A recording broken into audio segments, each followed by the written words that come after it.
Listen, don't lend your family money or they may run away with it to the final frontier in Alaska. Stay tuned.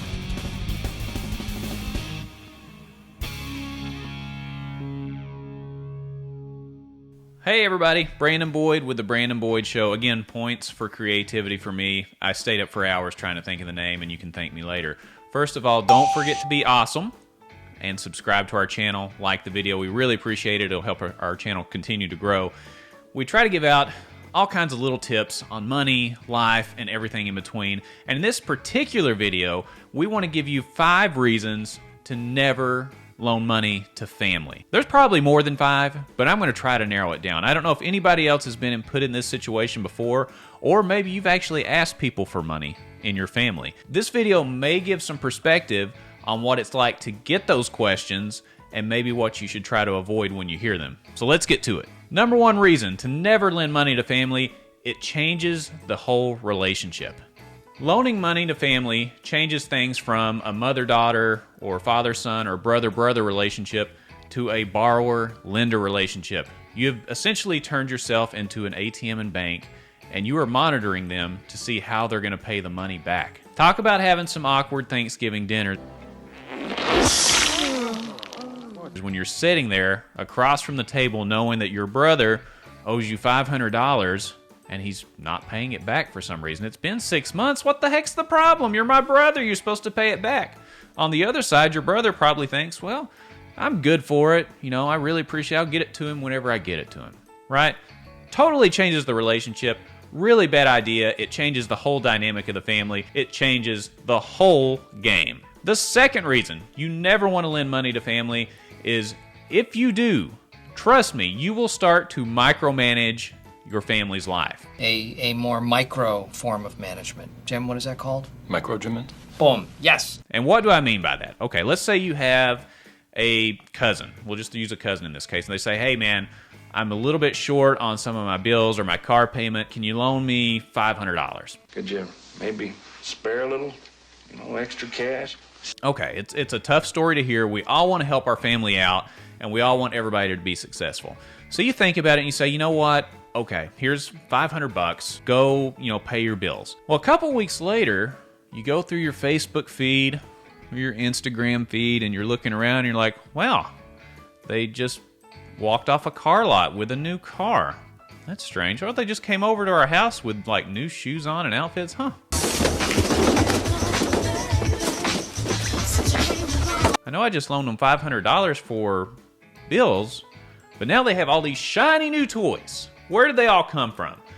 It starts to make you wonder where they're spending their money. So now you've transferred the relationship, as we mentioned in number 1. In number 2, you're using it to micromanage how they're using that money. So every time you see them using money for something that wasn't for the benefit of the money you initially lended them, you start to think, wow, did I really help them, or did they just want the extra money to go do whatever they wanted? It changes the relationship again. You start micromanaging, and I don't have time personally to micromanage other people's lives.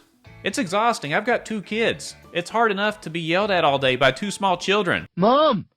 Mom! Mommy! Mommy! I don't have time to micromanage everybody else's life. But you'll find yourself doing it if you loan the money out. And keep that in mind too if you're the one asking for money. If someone's already given it to you and then you show up to their house 2 weeks later, still behind on your bills, but you got a heck of a nice pair of Jordans on, people are going to start to ask questions. Reason number 3 to never loan money to family: you probably ain't getting it back. The reason they're asking you for help in the first place could be a multitude of reasons, okay? I know people run into hardships, and that's okay.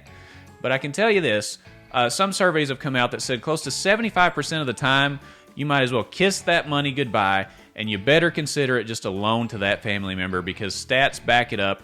You're not getting it back, even if they say, I promise on Grandma's grave, I'm going to get this money back to you in 6 months. If they were so good with money, they wouldn't have had to ask you in the first place. There is a reason they are where they are.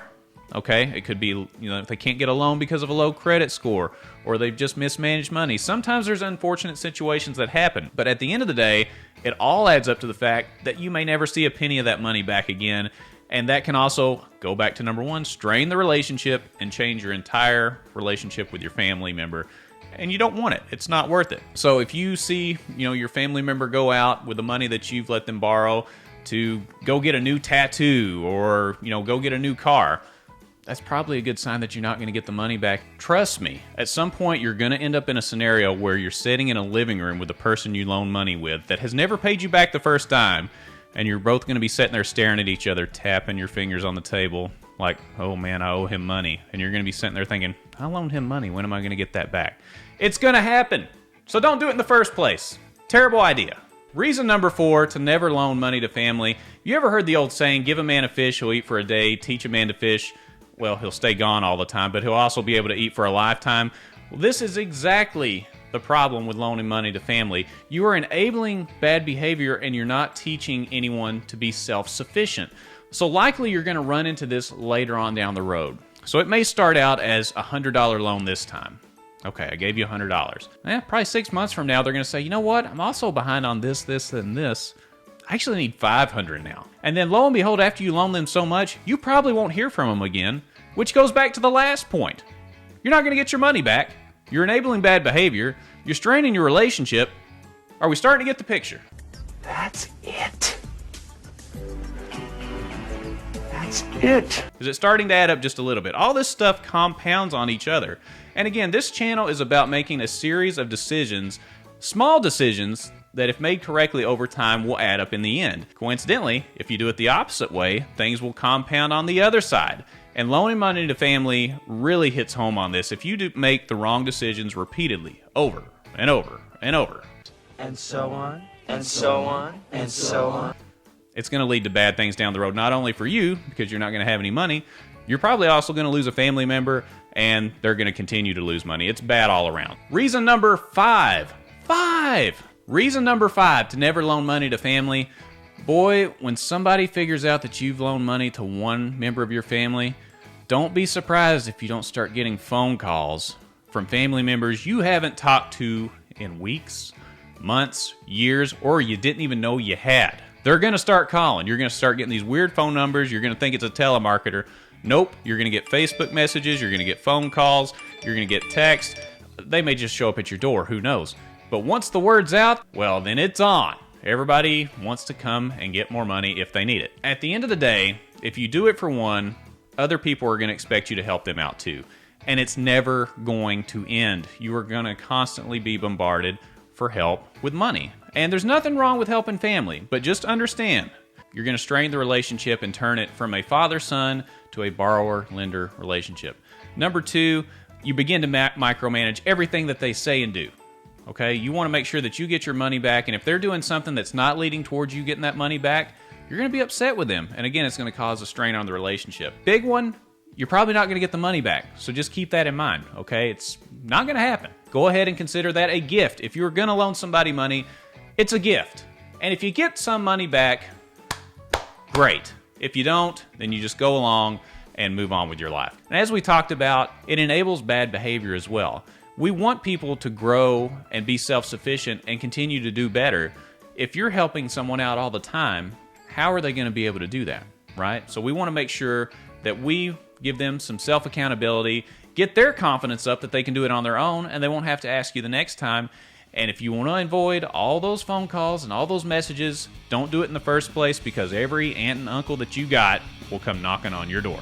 So don't do it overall. Again, thanks for watching this video. We've got a lot more cool content coming up on the channel. Don't forget to be awesome. Like the video, subscribe to the channel. This has been a fun one. Really enjoyed it. Can't wait to explore some more with you guys, and we'll see you on the next episode of The Brandon Boyd Show. See you soon.